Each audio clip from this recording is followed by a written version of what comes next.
Hi, I'm Elise Raposa. I'm on the steering committee of the New Bedford Science Cafe, and welcome to said New Bedford Science Cafe.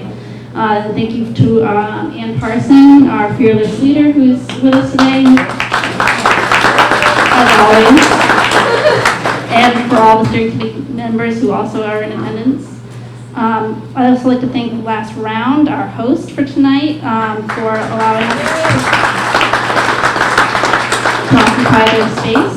As a thank you for their generosity, please eat and drink as our way of repaying them. And also, we're all showing up all at once. So it is just a reminder that it is necessary to be a little patient to get your food sometimes, particularly if you're showing up right towards the beginning of the program.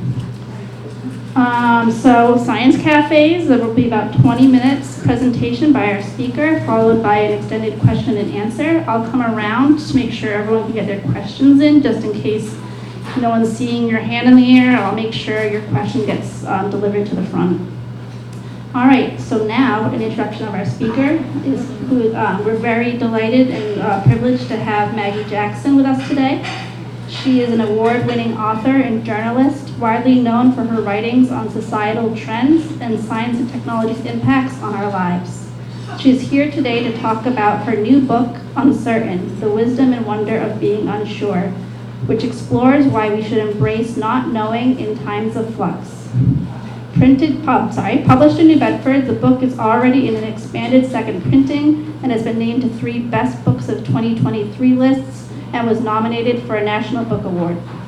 Jackson's acclaimed previous book, Distracted, sparked a global conversation on the steep costs of fragmenting our attention. A former longtime columnist for the Boston Sunday Globe, Maggie has written for the New York Times and many other publications worldwide.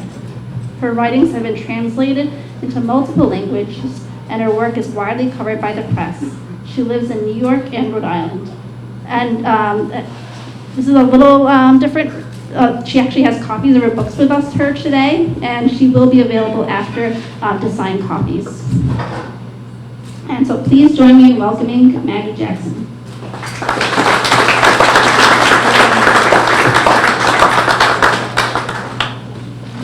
Thank you so much, Elise, and thank you, Anne, for hosting me. And if anyone can't hear, just raise your hand at any time, and I'll try to adjust the microphone.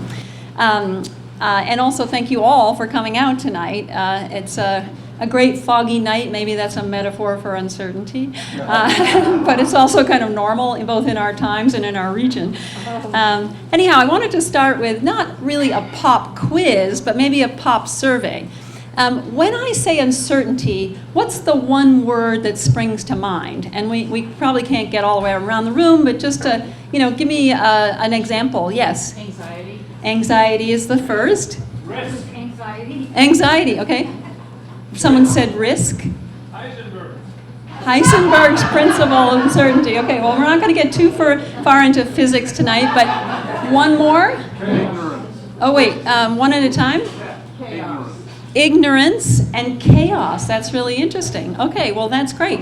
Those are all great starting points. I don't know if we'll cover all of that ground tonight, but we'll try. And I think also anxiety sprang up pretty quickly, which indicates unease and angst. And I think that's a very, very common initial response. I mean, basically, it seems as though humans don't really like uncertainty. It's almost innate. We're sort of built not to like uncertainty, and that's a question.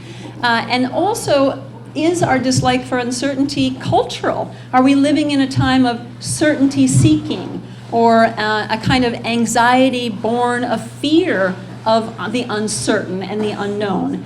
Those are 2 questions that I'll try to unpack tonight, and also try to separate some of the myth from the reality, because the science of uncertainty is fascinating. So let's start first by defining uncertainty. What do I mean when I talk about uncertainty? What am I talking about largely in this book? There are 2 main kinds of uncertainty. One is called aleatory, and that is shorthand for the unknown. Basically, that's what humans can't know. So for instance, we might have probabilistic, and there's a weather report right on the TV. We might have probabilistic, AI-infused data and models that tell us that there's a likelihood that we'll get 6 to 8 inches of snow in our backyard, but really you can get only a toehold of likelihood, or you really do not know a lot about the world. That's the unknown. But then there is our uncertainty. Epistemic uncertainty is psychological uncertainty, which is basically the human response to the unknown. So when humans meet something new or unexpected or ambiguous, they basically have a recognition that they have reached the limits of their knowledge. That's uncertainty, and it's actually distinct from ignorance. It's the time when your child or your grandchild might have a cold and you don't know whether it's allergies or COVID, and it could be this or it could be that. That's uncertainty. And of course, that leads us right back to unease, because we are, as humans, built to need and want answers, and so we're built to have a kind of stress response when we meet the new and the murky. When we meet up with uncertainty, you have a stress response. Basically, the body and brain kind of spring into action, so to speak. Your heart might beat when you faced a traffic jam and you have to get to a meeting with your boss, or your cortisol levels rise, or your palms might sweat. And what's new and interesting is that scientists are now beginning to discover what's happening in the brain when you're uncertain. Basically, your brain becomes more receptive to new data. Your working memory actually improves. You remember in a short-term way more. And also, your attention broadens and your focus improves. So scientists call this curious eyes. You get curious eyes. And so there's a spectacular cascade of responses due to uncertainty, stress responses. Your body and brain is springing into action, and basically what's occurring I call a kind of wakefulness. Uncertainty is now seen as good stress, and this is also distinct from fear-based responses to the unknown. So you're basically, as one neuroscientist told me, your brain is telling itself at that moment, there's something to be learned here. And so if you are able to enter into uncertainty or inhabit the question, you're actually picking up on the brain and the body's invitation to learn, which is spectacularly important in life. So I think that sort of changes a little bit, could change our mistaken impression of uncertainty as synonymous with weakness in inertia, which is, riddled through our society today. And one study I just recently found actually in medicine that underscores this uncertainty response occurred with doctors, and basically researchers sort of caught doctors at the end of their clinical shifts and then asked them about the sticky moments in their day. And the doctors actually said that at moments of uncertainty, discomforting uncertainty, their attention was heightened, as neural studies show us, and also they began to look forward to muster the resources that they needed to meet that problem. So they were, again, on their toes. And so I'm talking about uncertainty as a kind of spur, a kind of provocation that equips us to respond to the unknown. And so is all of this kind of a, automatic response? There's nothing we can do. It's just like, your heart beating, etc. Well, no, because actually I'm talking about something that moves you away from autopilot into more deliberate, intentional modes of thinking. And so basically, what can we do to harness this so-called arousal, as scientists call it? We can do two things. First of all, we can lean into uncertainty. If you want to pick up and become attuned to change, especially during unpredictable times, you actually have to pick up on the signal that uncertainty is giving you.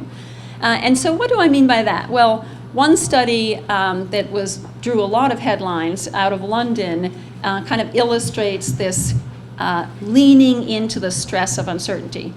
Scientists gave people a kind of a game, almost like a spot the snake sort of game. They were shown on a screen a landscape of boulders, and the boulders had different patterns on them. And the people were asked to predict which boulders were hiding snakes. And when a snake popped up, they actually got a mild electric shock. So they were motivated to predict where the snakes, and they could learn. The patterns of the boulders actually indicated where the snakes were, and they got good at the game. And then, of course, the scientists changed the rules, and so a whole new pattern indicated where the snakes were. At that moment, when they really did not know, when they were most uncertain, the people who were most stressed were the ones who were most accurate and best performers in the game. Which means that they were leaning into their uncertainty. And another illustration of this is that among the hormones, and there are many that are finely attuned to uncertainty in the body, the stress hormones, one is norepinephrine. That's actually highly related to cognitive effort. So I like to think of this leaning into uncertainty, first of all, as not being afraid of the discomfort of uncertainty. And then secondly, it's kind of like rolling up your cognitive sleeves and pitching in. It means being on your toes. And so the second main way I'd say we can better contend with uncertainty and kind of harness this gift of being wakeful via uncertainty is also to, and it sounds really simple, expect the world will change. I mean, when you walk into kind of a meeting, the committee meeting or the Monday morning meeting at work, and you think, oh my gosh, it's going to be more of the same, blah, blah, blah, you're actually, studies show, less likely to pick up on the signal of uncertainty and therefore what's happening, changing in your environment. You're more likely to miss the change in mood in the room or the expression that your boss made, etc. Uncertainty sets you up for actually, heightened attention, etc. And so one illustration of, kind of from history about missing out on change because you're expecting the world not to change comes from the World War I and World War II era.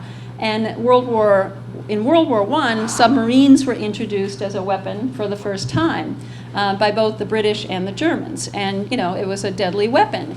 But toward the end of the war, the British began to develop the convoy method of protecting shipping by sending them out in groups, as well as sort of the beginnings of sonar and radar, which proved very important for World War II. In 1936, the British Admiralty wrote in a top secret memo, because of these innovations, the submarine will pose no problem to us in future. Well, and the head of the German Navy at that time, who had obtained this report, said, we must leave the British under that belief at all costs. Well, of course, as you know, in World War II, the U-boats posed a tremendous threat, and in the early days of the war, we began to decimate the shipping that was the lifeline to Britain in the Battle of the Atlantic, which Churchill called the most important battle of the war, until Alan Turing broke the Enigma code with his colleagues.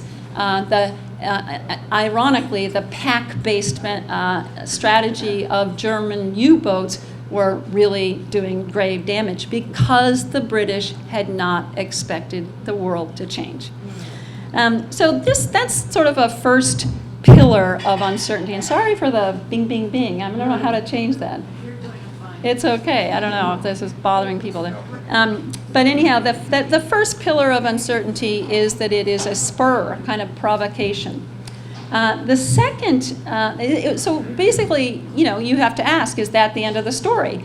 Is uncertainty simply a preface to good thinking? Once we can eradicate uncertainty or wake up and get on our toes, then we can get into the meat of problem solving. And that's actually what I thought before I wrote this book on uncertainty.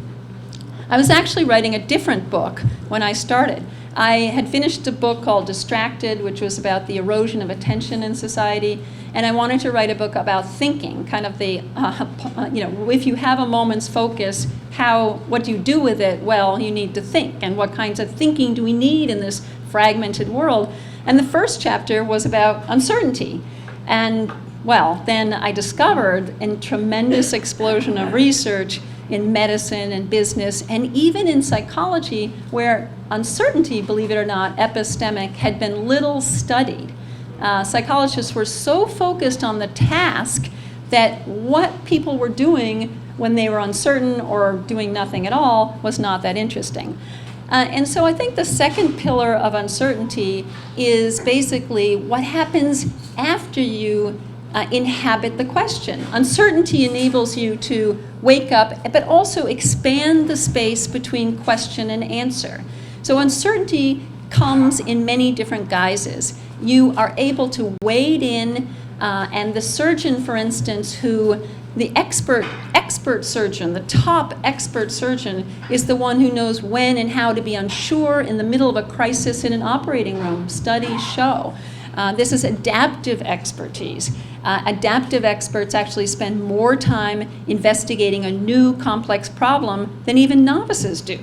That's one type of uncertainty. Uncertainty is also the daydream. Daydreams are far more creative and future-oriented and intensely important for meaning-making, self-identity, and also for creativity. That's uncertainty in action. And so each chapter of my book is actually a different type of uncertainty in action. Uncertainty is very important for talking to someone whose politics you loathe.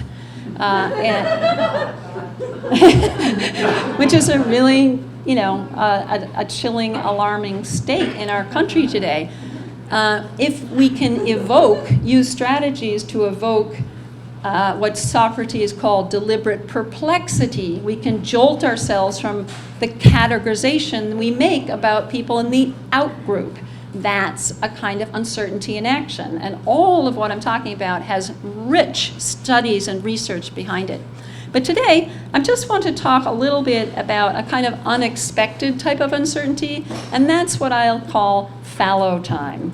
When you take a moment to pause, when you sleep on a problem, when you nap and you gain insight. This is all, again, your capability of harnessing uncertainty to strengthen your thinking.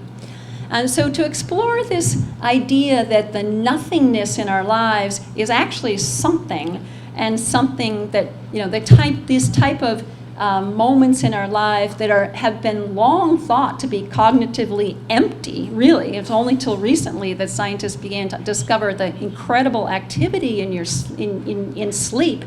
And to investigate all of this, I went up to Harvard and I spent the night in a sleep lab run by a very famous sleep researcher, Robert Stickgold. This sleep lab was tucked into a hospital, so the rooms in the sleep lab are hospital rooms with beds and, typical hospital room. And I was awake, and the young scientist who was doing the experiment was awake. And in the next room, but we could see her through the window, was a college student named Katie. And Katie was trying to get to sleep. And that was the study. But there's a little more to it than that. At first, Katie came in and they had her change into her own pajamas and they put electrodes all over her head, and then she played a video game. It involved mazes and labyrinths and shooting and darkness and monsters and etc. And then she tried to get to sleep. And every time she sort of fell asleep, and as she got deeper into sleep, the young scientist would wake her up and say, "Katie, what are you thinking?" And she would begin to mumble things. And over the course of the night, she said, "I was thinking," really meaning dreaming, "I was dreaming about the hallways in my house. I was dreaming about the time I was hiding from my mom when she thought I was bad. I was dreaming about a dark street." So you can see that she was and she wasn't dreaming about the about the video game. And that's what was most interesting to this scientist, who calls this sort of digestion and transformation of the daily events of our day memory evolution. And it doesn't just occur when you are dreaming, but it also, this sort of incredible cognitive activity born of uncertainty is actually occurring when you're just resting or pausing. How so? And in fact, this type of uncertainty, which is basically kind of like a suspense, you're suspending, you're moving away from instant judgment to allow your brain to do its work in the space of uncertainty. That's related to incredible boosts in memory, to meaning making, to insight, and more so even than during the day. I mean, you can learn your French vocabulary words, yes, you can run through them, etc., you can memorize them, you can study, but scientists now think that basically these times of quiet are even more fertile for doing this sort of important cognitive work. So what happens first? Well, something called replay. Literally, your mind, when given a pause, runs through what you've been experiencing or learning. And this was discovered when someone left the machine on, the sort of audio equipment, listening, overhearing what mice's brains were doing after they learned a route in a maze. And it turns out their synaptic connections were exactly the same as when they were running down these little routes in the maze. It's called replay. And in fact, if you, just to illustrate how powerful this is, in one study with humans, not mice, people read different passages of prose. And then they were told they'd be given a test. And half of the participants in this experiment basically played a video game right after studying the prose, the stories. But half of the other people were told to just let their minds drift. And they didn't go over what they had studied. They didn't think of anything. They let their minds drift. And they had 20 to 25% better memory for those stories than the people who had jumped into another activity. They let their minds, basically left their minds to their own devices. And in fact, this held true even for participants who had Alzheimer's, which made headlines around the world. So replay is a powerful way to boost our memory. And a second important point is replay, as sort of indicated, just like a playback on a tape recorder? No, actually, the new memories repository is the hippocampus, and replay is occurring initially in the hippocampus, where that organ in the brain, or that region in the brain, is actually tagging that new memory by time, space, sequence, situation. It's basically enabling, preparing the memory to be kind of assimilated into the cortex where long-term memories are stored, but in a cross-referenced way, because our knowledge is not stored random like your kitchen junk drawer. It's actually, beautiful associational, constantly evolving networks, branching networks of knowledge. And so if you're remembering the name of an impressionist painter for the first time, actually your brain will store this in association with the name of another, Degas or Monet, etc. And what's really interesting is that if you're trying to remember something that is contradictory to what you already know or is surprising, it takes longer, because your brain is trying to work it into and asking, as the scientist Stick Gold told me, your brain is asking, what if? So what? Where does this memory lie? So it's really fascinating. And Charles Darwin knew this innately. He was, for all his brilliance, an incredible master of his own memory. He knew when he was researching the origin of species that if some fact was contradictory to his theories, he should write it down immediately, because he thought he knew he would lose it really quickly. And he actually said, quote, "My memory is extensive yet hazy," he wrote in his autobiography. He couldn't recall lines of poetry or dates for more than a few days, but doggedly, he would discipline himself to write down, quote, "without fail and at once, any fact, observation, or thought that opposed his results, For I had found by experience, he wrote, that such thoughts were far more apt to escape from memory than favorable ones. It's what he called his golden rule. So memory takes time. Memory is uncertainty in action. And just one more coda before I finish. We want to remember. We want to absorb memory. Memory is an organic living thing. And yet we also want to recall. We want to tap those memories. But it's not something that's just downloaded. I mean, when you try to remember something that you learned or an experience that you had a few weeks ago, it's a struggle and something we, struggle against, literally. We dislike that kind of struggle for memory, which is in itself another form of uncertainty that we dislike. And yet, that very struggle, as you are activating synaptic connections in and around and near the associations for what you're trying to find. You're trying to think of Degas, and you can only think of Monet and Manet. Even if you can't think of what you're trying to remember, it's actually strengthening your memory in general later on for that kind of knowledge. So that's why scientists call forgetting as a friend to learning. And they talk about desirable difficulties and why cramming is so toxic to long-term memory. And why spacing out learning. And this is also something that Darwin knew so well. He took decades to write Origin of Species, something that actually wasn't criticized until mid-century, 20th century, our efficiency age.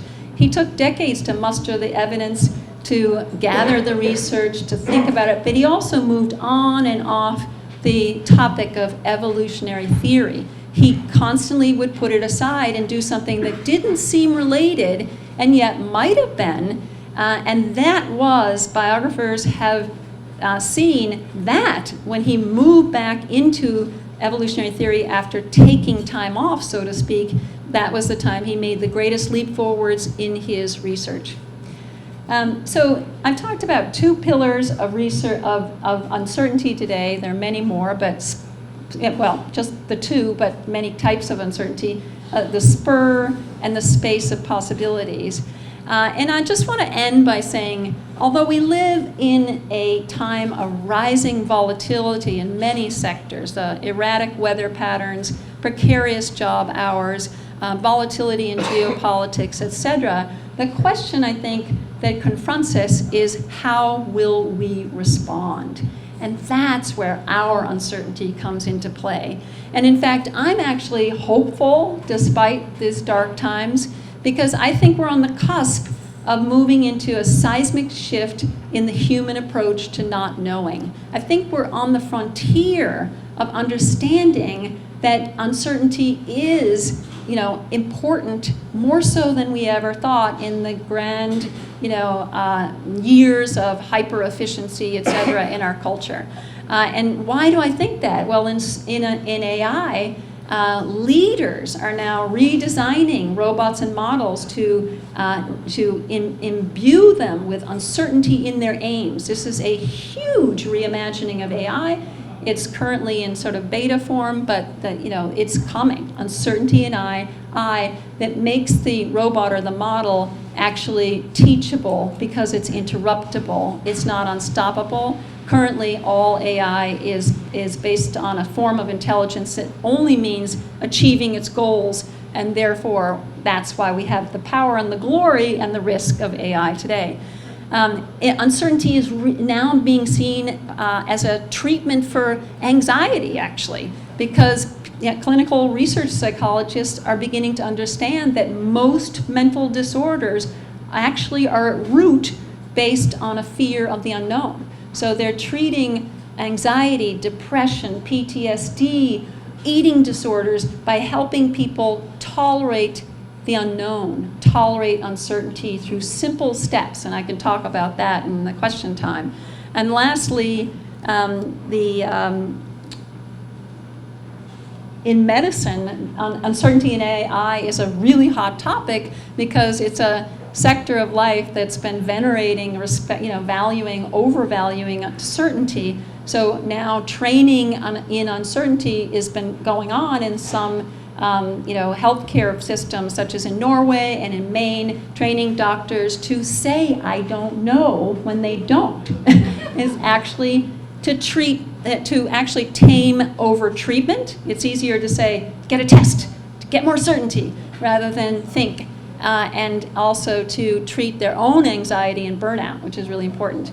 So I do think we're at a very important crossroads and tipping point in our relationship with uncertainty. And if you can contend with uncertainty, well, then you can contend with life.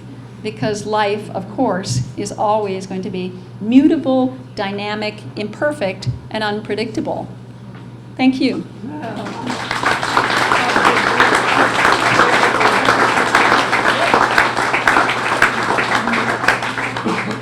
Do you want to? Just a moment. Wow, I don't know about you all, but I got chills when you said that we're on the cusp of a seismic shift in the human approach to not knowing. I hope you're right. So now we're going to switch over to the question and answer section. And wow, we got one right away from Mr. John Bullard. I'll let you go first. So, I'm not sure how to ask this question. Ha ha ha. I could sleep on it, but everyone would be gone. When I think of uncertainty, the words that come to my mind are humility and creativity. And my background is more in public policy, government. I used to be an elected, well, I still am an elected official. And it's hard to find elected officials who say, I don't know.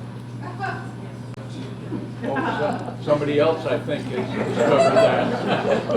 And it's election day, so I'm thinking about leadership and how the qualities of humility and creativity are things that we might look for in leaders who are there to solve difficult problems, because solving easy problems are, we don't need leaders for that. Yeah. So, why is curiosity punished? Why, when someone says, I don't know, do you get punished for that? Why are leaders so driven to say, I know the answer to that? And even if they don't know the answer to that, do they try and bluff their way? So we all think they know the answer to everything, and it's so hard to admit, oh wow, I don't know the answer. Wouldn't it be fun for us together to go find out the answer to that? I'm uncertain about something. Why is it so difficult for someone to admit that? Because they're politicians. The question, which I won't do justice to, but to synopsize, was a wonderful question, and drills right down to the root of how we harness the gifts, the wisdom of uncertainty today. Basically, how, why is curiosity punished? Why are leaders so driven to never admit that they don't know? Why are doctors so certain? I would add, how can we change this? I guess, and in politics and everywhere else. And I kind of alluded to this. I think obviously humans have an innate dislike of uncertainty. Yes, because we need and want answers. However, I think we've exacerbated that. Discomfort, which can be kind of a good provocation into a cultural value system related to uncertainty. And I don't think this has just come up in the last few years. we've lived in a kind of societies built on efficiency. It was only in the industrial age, for instance, that daydreaming was denigrated as A, female, and B, a waste of time. And it's only in the recent 100 years that Hamlet was seen as a ditherer in a negative respect. Before, he was just seen as thoughtful. And, I could go on and on. Our cultural value system related to efficiency and outcome orientation has been moved to kind of an extreme.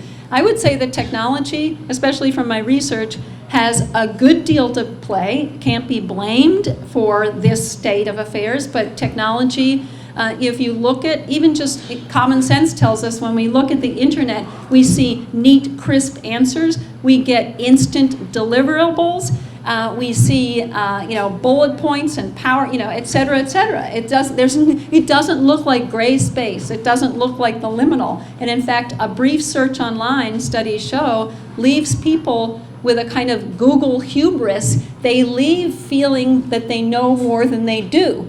Well, you think, oh, well, maybe that's good because, well, even if they don't find what they were looking for, they tend to think that they know more than they do. They predict that they'll do better at tests and things like that.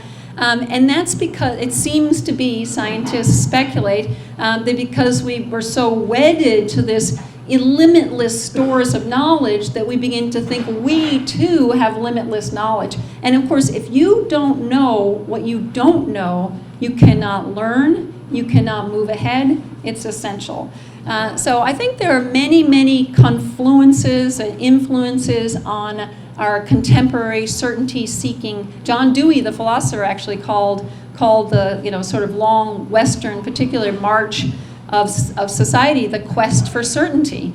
And I think that there are a lot of different reasons why we're in a state of affairs. But I also think that there is greater discussion of certainty and uncertainty, that the COVID era that brought uncertainty into sort of household, into our households as a constant term, actually may help to instigate some interest. There is, I finding a hunger to understand, and then the science is there. We can educate ourselves as teachers, as parents, as politicians, as executives about uncertainty, because the research is now exposing how it works, what it does, and dismantling some of these myths. I'm often asked, and two more little tiny points, and I want to get to more questions, but curiosity is really related to uncertainty. There are a lot of new work on the curious personality. Who is curious and who isn't? And one of the most important aspects of the curious personality is the ability to so-called tolerate the stress of the unknown. Because curiosity involves the awkwardness, the discomfort of difficult questions, of raising your hand in a room where everybody else is in agreement, etc. And so the people who are curious and who have the ability to tolerate the stress of the unknown are the ones who are more likely to be engaged at work, to express dissent at work. And this is the component of curiosity that's the most highly related to well-being. If you have that ability, you don't just think and ponder, you act on your curiosity, and that's related to being open to all of life, and hence they have better psychological well-being. And so the last thing I'd say is we just, I think, can equip ourselves, expect the doctor to be unsure, not expect them to be certain. I wrote about surgeons. I went up and observed surgeons, ultra swaggering surgeons who almost did something lethal in a Toronto operating room. It's a very good story. And people told me all the time when they heard I was researching surgery as a way to illustrate adaptive expertise, that I would never want my surgeon to be unsure. Well, really? I mean, really? Maybe we just cling to that certainty as a sort of form of security when we should want them. And I'm often asked by executives, how can we be uncertain while not being seen as weak? And I think we have to create a wider vocabulary. We might say to our team, oh, well, let's be open to the problem, or let's keep that problem open. And you might not want to say, oh, I'm completely anxiously uncertain. Well, that's not strength. But at the same time, there are ways. And in fact, using the word maybe is not actually seen as weak in discussions. It's actually seen as a strength and a professional strength. So I think we can begin to adapt some of these uncertainty-fueled and uncertainty-based modes of behavior. And I think we can change, and the culture is changing. So thank you for that question. We'll give Anne the next question. Yes. So I'll go make sure everyone gets it. So it occurs to me that technology makes us feel like we're going faster and faster. And I wonder if you look into technologies making us feel like we have to be certain faster, that we have to make choices more quickly because of technology, either or. Yeah, the question is, technology makes us feel as though we're going faster and faster, and does it kind of breed this idea that you need to make choices faster and faster? And yeah, that's a really interesting question. I would say that I personally feel there's no one handy-dandy, perfect study that proves this, but I do feel from 25 years or 20 years of studying technology's impact on people that technology speaks to the heuristic side of ourselves. You're probably familiar with the dual system thinking that Daniel Kahneman made famous, the fast and slow thinking. Slow, deliberate, intentional, reflective thinking is one side of ourselves, and then the other side is the heuristic, shortcut thinking based on what you've learned in the past. It comes instinctively, it comes instantly. Your heuristic, the doctor who hears chest pains and they think heart attack. That's heuristic thinking. That kind of thinking is wonderful in predictable situations that scientists call benign. When something new and unexpected happens, you need to move out of that automaticity, as I've been talking about, break that autopilot, break that heuristic thinking. But I think that technology really breeds a dependence on heuristic thinking to the detriment of our slow thinking. So we don't have chances to contemplate, and it also just, we don't get the chance to see uncertainty as this wonderful edge work that it is. It brings us to the edge of what we know, and that's where the human thrives. So, yes. Okay. Thank you. I have on my refrigerator a note that says, embrace ambivalence, hold off premature certainty. You have spoken mostly so far about sort of individual response to uncertainty. I'd like to pursue John Bullard's point a little bit. I worked for a while in promoting energy efficiency back in the days when we still called it global warming instead of global climate change. Certainty, the value of certainty has been used as a cudgel, as a weapon against taking action. How would we, and I appreciate your optimism that we are approaching a time when we can deal more flexibly with being uncertain.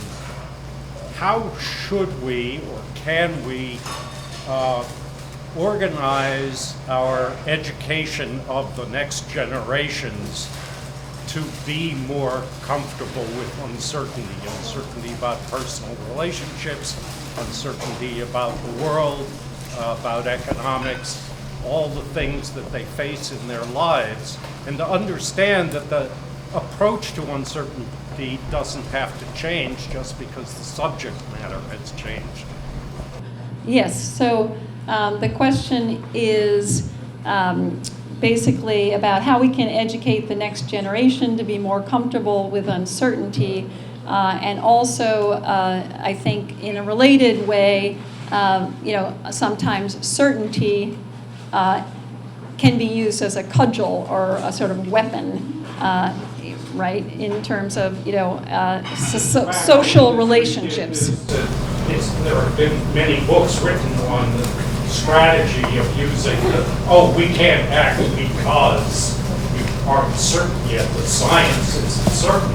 Well, I come out of an investment background, nothing is certain. No, exactly, and scientists right now are struggling with that, and there's a great deal of research going on about how to convey science communications, how to convey uncertainty without, making it look as though there isn't any science behind it. So basically, that is the challenge of conveying what science is. And in fact, to illustrate I didn't really talk too much about it, but in psychology, people are treating anxiety by treating uncertainty. Well, that is also a personality disposition. So people who are intolerant of uncertainty see knowledge as a rock to hold and defend. That's my metaphor, but that's the science. And people who are tolerant of uncertainty, who are comfortable, kind of comfortable with the discomfort of uncertainty, see knowledge as something mutable, whose strength derives from its very changeability. And that's, precisely what science is trying to struggle with. So, there's so much research on visual help by such as the cone of uncertainty.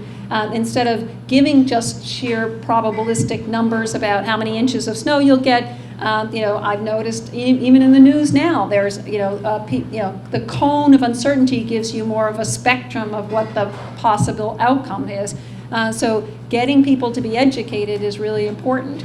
I think that this is a huge challenge. I mean, to move ourselves away from venerating certainty and into a more facile, sophisticated, educated attitudes toward uncertainty couldn't be more important, whether it's in education or in climate change and whatnot. And I think that it does start with the individual in many ways, or at least a parallel challenge is to bolster our own tolerance of uncertainty. And another way to describe tolerance of uncertainty, in a nutshell, it means seeing uncertainty as a challenge, not a threat. So that's really important. If you are tolerant, if you're a flexible, curious thinker who's open to surprise, you approach the world that way, then you see uncertainty as a challenge, not as a picnic, but as a challenge. And if you see uncertainty as a threat, and during the pandemic, people who were intolerant of uncertainty were far more likely to be in denial, avoidance, and to abuse substances. People who were tolerant were more likely to accept the situation, and then, of course, they could act from there. So I think these are really important, it does start with education. It starts with the individual. I think I talk quite a bit in the book about the social side of uncertainty. So for instance, when we are collaborating, in one chapter I talk about bridging the divide with the other through this deliberate perplexity. One strategy to do so is called perspective taking. It's basically your grandmother's wisdom. There's an incredible amount of research that shows if you imagine the perspective, not how somebody feels, this is not empathy, it's cognitive empathy. If you imagine the perspective of a convicted felon or someone whose politics you loathe, you're more likely to sit next to them, to want to work with them, to be able to converse with them. And what is that about? That's just a leap of imagination. If you imagine the perspective of you and someone you love and know really well, like your sister, it's still, you do not know. You don't even know if you're right. So perspective taking is at heart becoming uncertain. And that leads itself to a kind of mutual, and that strategy is being used with political canvassing. I canvassed in LA with LGBTQ activists who are using that strategy for the basis of a conversation, a doorstep conversation with opposing voters, which is also pretty rare, to discuss rights for gay and transgender people, and it lowers bias in 10 minutes by as much as, on average, as the entire country bias against gay and transgender people has been lowered in the last decade. So it took them 7 years, and it basically was, they had to throw away the scripts, they had to throw away the talking points, and they had to listen, they had to take the other's perspective, and then they began to actually see the other person as human. And what's important is that that strategy lowered the bias of the activist as well, which is absolutely critical.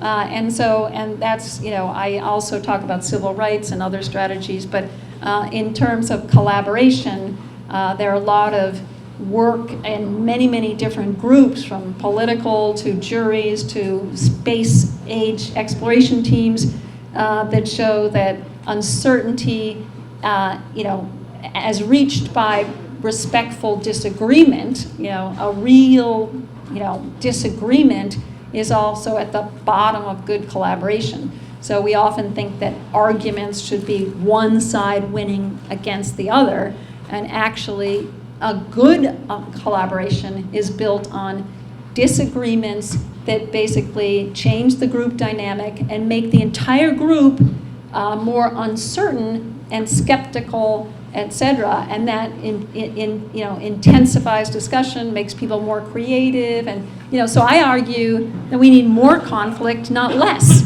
of the right kind.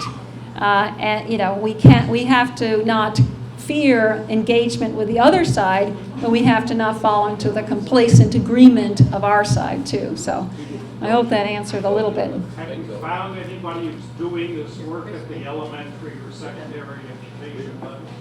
No, not that far down in the pipeline, but it may be, I didn't write about, this is not for kids, it's not an educator's book, but I think that there might be something going on out there that I don't know about. Yes? Yeah, I'm just thinking about what John's point was earlier, why do we punish, for not knowing the answer, whatever. It kind of leads me a little bit to disagree with what you're saying about technology, because technology is curiosity unleashed. It is the release of imagination and the use of imagination. That's what makes it technology. From my perspective, I think that when we find that people are punished for not knowing an answer or thinking differently even than someone else, it is, in my experience, almost always institutional based. And whether that institution is a religious institution, or a political institution, or an institution, like academic areas or whatever, it's almost always somebody who gets nailed for being Galileo or Copernicus or some other person who has to pay a price for his outrageous thought. So I'm not sure exactly how that plays with the technology thing, unless there's if you didn't have uncertainty, who the hell would be interested in developing it?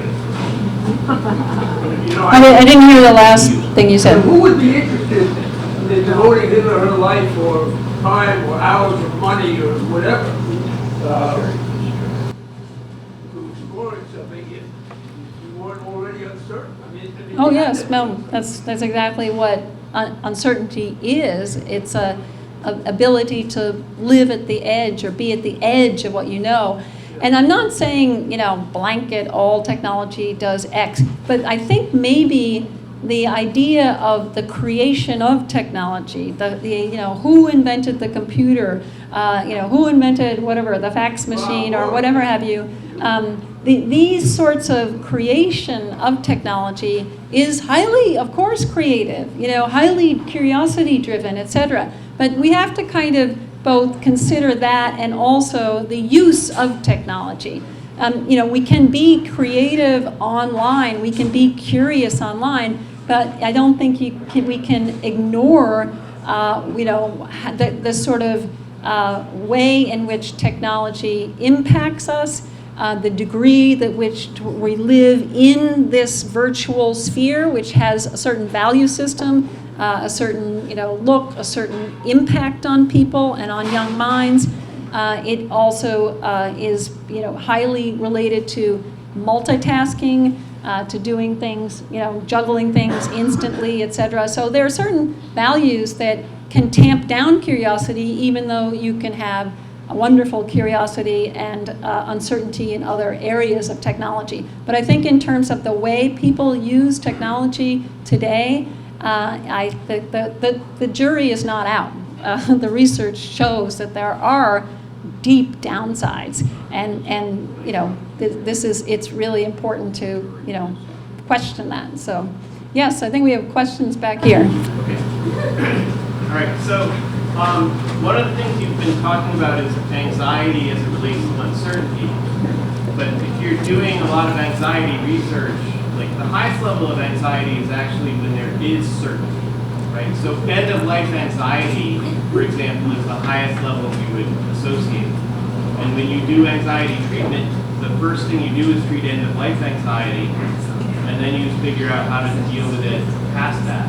Right? So how do you connect those two things, anxiety as it relates to uncertainty versus certainty? Because when you know you're going to die, or I think we can relate this to a climate change sort of thing where we often, younger people view, world's going to end, I know it, why am I doing anything? Right.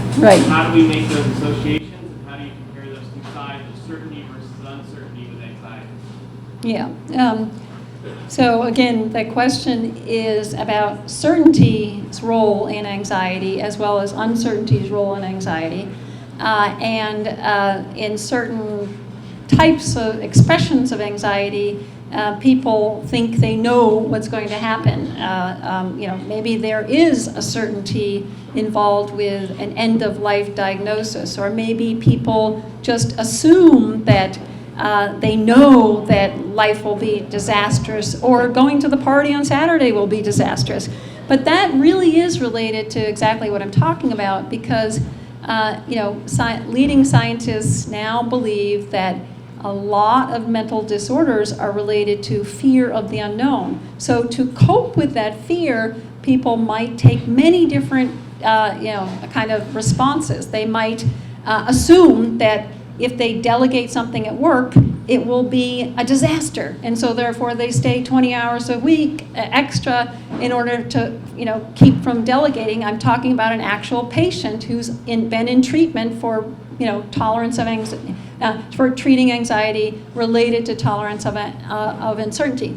People might spend all day researching something on the internet to try to attain that certainty that isn't really there. Helicopter parenting is a anxiety, quite related to try to, peace of mind is a euphemism for gaining certainty that cannot be there. And so what scientists are trying to do, researchers trying to do, is to allow people not just to show them that life will not be a disaster. It will be wonderful if you delegate, and if you poke your nose into the unknown, and you visit a foreign country that you don't speak the language, and if you do all of those things that have proven to bolster uncertainty, your tolerance for uncertainty. It's not that. It's actually that you will find that there will be a multiple number types of outcomes. You'll find that sometimes it might be wonderful, sometimes it might be horrible, but basically you're practicing being in the unknown, gaining strength, gaining resilience. So with multiple sclerosis patients are being taught to accept but also tolerate uncertainty in studies in the University of Washington right now. It's a very unpredictable disease, especially when they're newly diagnosed. And they, by self-report, say that after a number of weeks of this uncertainty training, they feel more resilient. That's the main outcome. High schoolers in Columbus, Ohio are going to be getting uncertainty training, tolerance training this spring in 3 different high schools in Columbus. Ohio State researchers are going to be, again, teaching them about tolerance of uncertainty. And these are not diagnosed kids, they're just stressed. And so the researchers literally, after a lot of beta studies, are trying to boost resilience. And one of the exercises for the kids is going to be answering their cell phone without caller ID.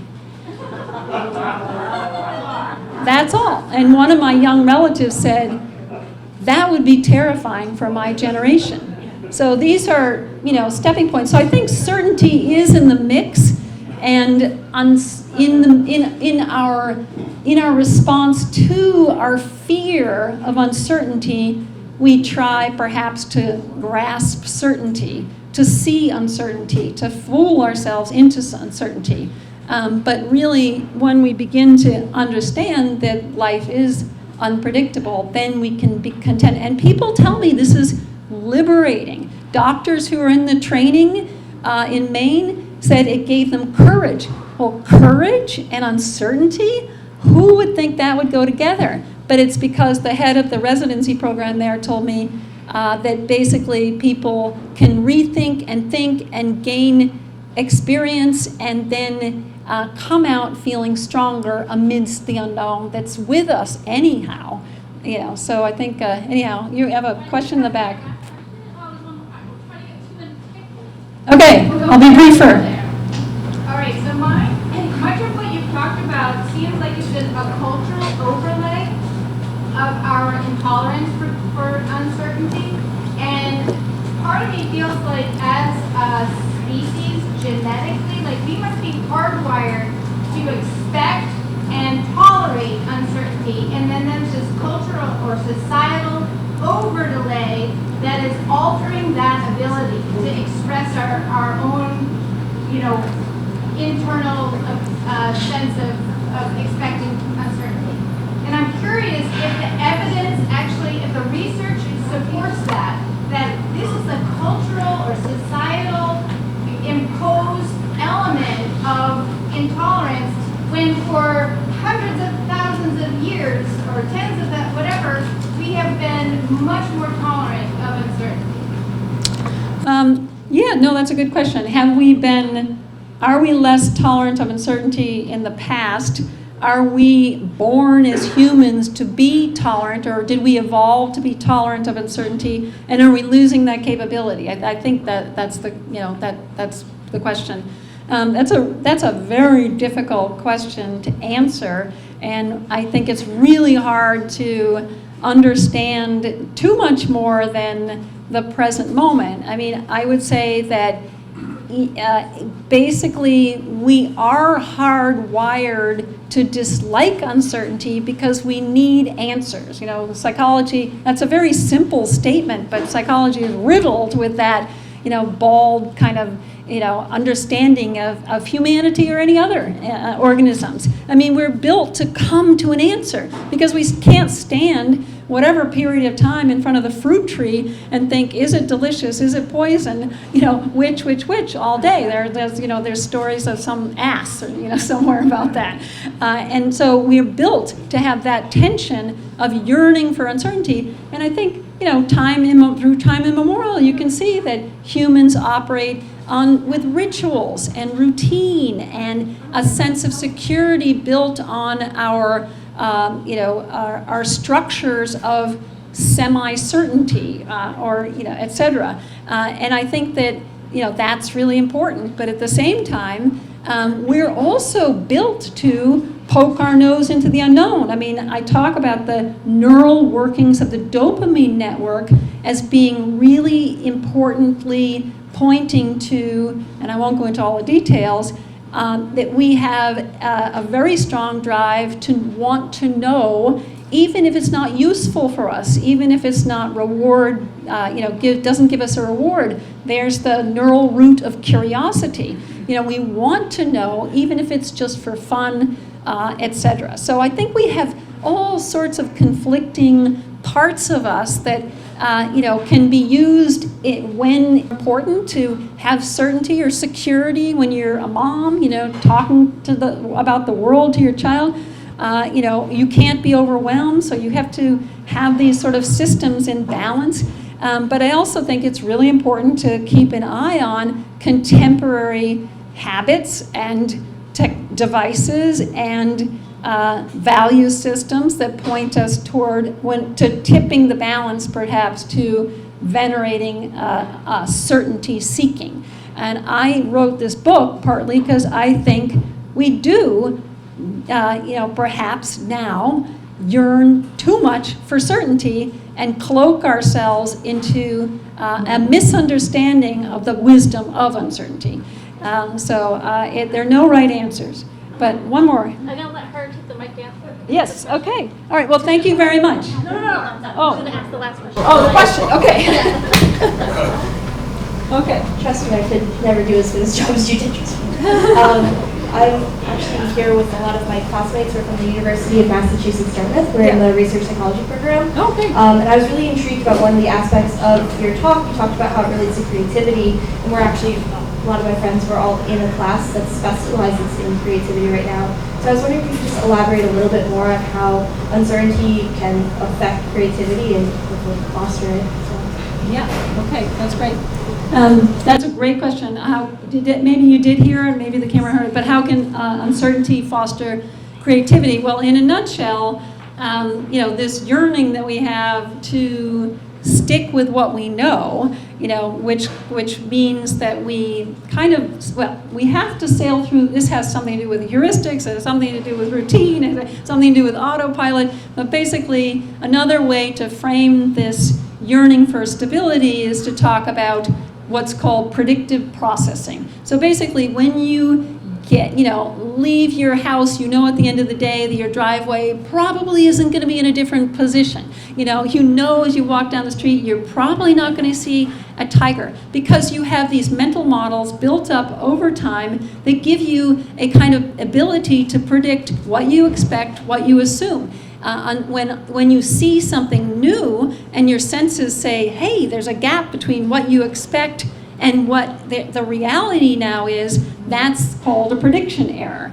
And so what that tells us is that creativity it's really important for creativity as well as for updating our idea of the world, as well as for connecting away from the familiar and the routine to get away from what you know. And so there's one really, I talk about this via daydreaming, the creative daydream, but basically there's a really famous study about alternate uses for a brick or a shoe or something. It's a really important measure. It does predict creativity. When people spin out, what can you do with a shoe or a brick, what are the uses? Most everybody gets stuck initially with the known. They just go over walls and decks and construction and streets and that kind of thing. The people who are creative are able to move more readily and more completely away to remote uses, like, oh, it's a mini pizza stone, or oh, it's a pillow, or etc. And how do they do that? They break out of the categorizations. They basically move away from construction and they move into what does it look like, or what is it made of, form or shape, or etc. This is a sort of the type of creative parts of your brain that are used for this type of idea generation are exactly the ones that are used when you're daydreaming, the default mode and the executive mode. And so daydreaming, I call the sketchbook of the mind. It's basically uncertainty in action. And I think that, it's really important to, the bottom line for creativity is get away from what you know and not expect that the world will always be the same. And then you can kind of set sail via your uncertainty into the unknown. And we can only do it incrementally, by the way. You can make leaps, but really we grow and learn and create based on pushing the envelope of the unknown or what we know most of the time. That's where the human being thrives. So I hope that was a little bit of an answer. Okay. Do you want? Thank you. Thank you.